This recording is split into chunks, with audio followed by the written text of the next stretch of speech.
Hey guys, welcome. I am here with Steve Hale of Western Heritage Farms. Do you want to pick your food that's inflammatory or do you want it anti-inflammatory? And Steve's going to teach us all about his cows and why they're anti-inflammatory. Thanks for joining me today.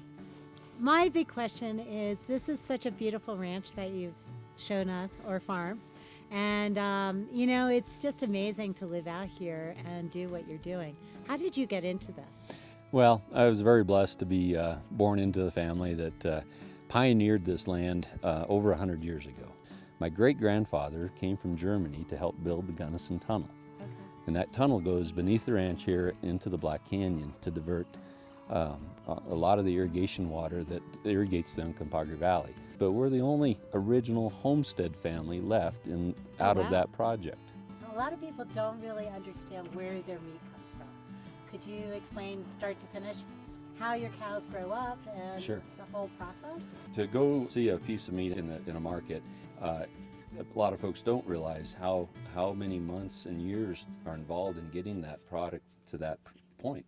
So we start by raising our own animals here entirely on the ranch. So we have our mama cows that have the baby calves, and those are bred specifically for the end product with the right genetics too.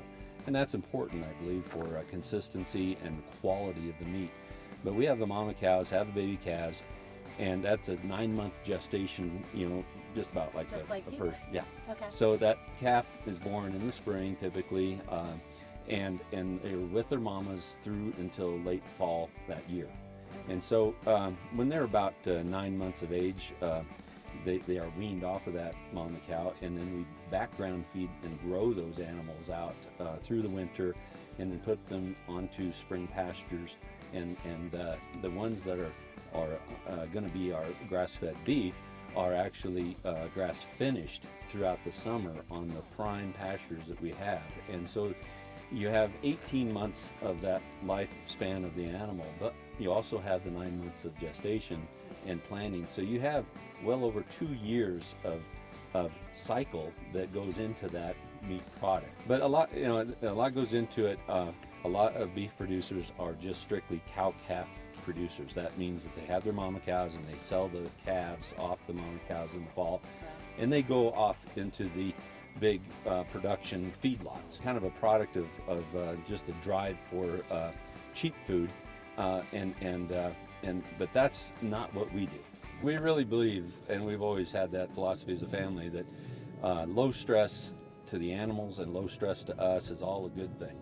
And we really, in a lot of cattlemen still very much rely on dogs, for example, to help herd the cattle. Right.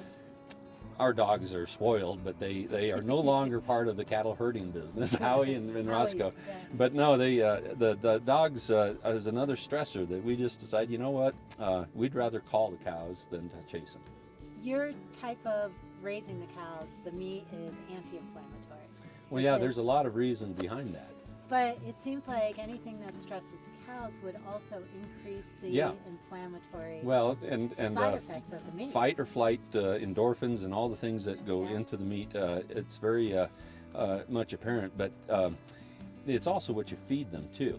Yeah. And so going back to the physiology and biology of a cow, cattle are a ruminant, bovine animals. They're like goats or deer or many other animals, but they all have 4 stomachs, and they were created to be able to convert raw roughage, hay, grass into protein. Okay. And that's an amazing thing, because so you can't feed. Feeding them great. Well, it's really an interesting point. Over the last 100 or so years, our country in the United States has been so productive with agricultural advancement that we've grown so much grain, especially corn, that we decided, we can feed cattle and fatten them up on corn, and it makes a real juicy steak. But the disadvantage of that is you're putting an animal through a feeding cycle that it's not designed to do.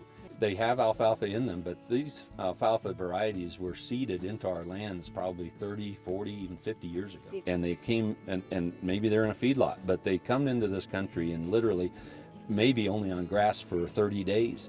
And by our laws, they can be marketed as grass-fed. To really watch who you're buying your meat from. The whole local food movement is such an exciting thing because people are waking up to all the realities of where they buy their food and trusting where they're getting it from. When you eat healthy and live life in its fullest, it's a whole lot different than having the processed, big box store approach to life. The love of the land, love of the way of life, and being part of a family and community. And one of the things I really, really gained appreciation for, and not many producers get this satisfaction out of this job of agriculture, is with the local markets and the farmers market that we're involved in.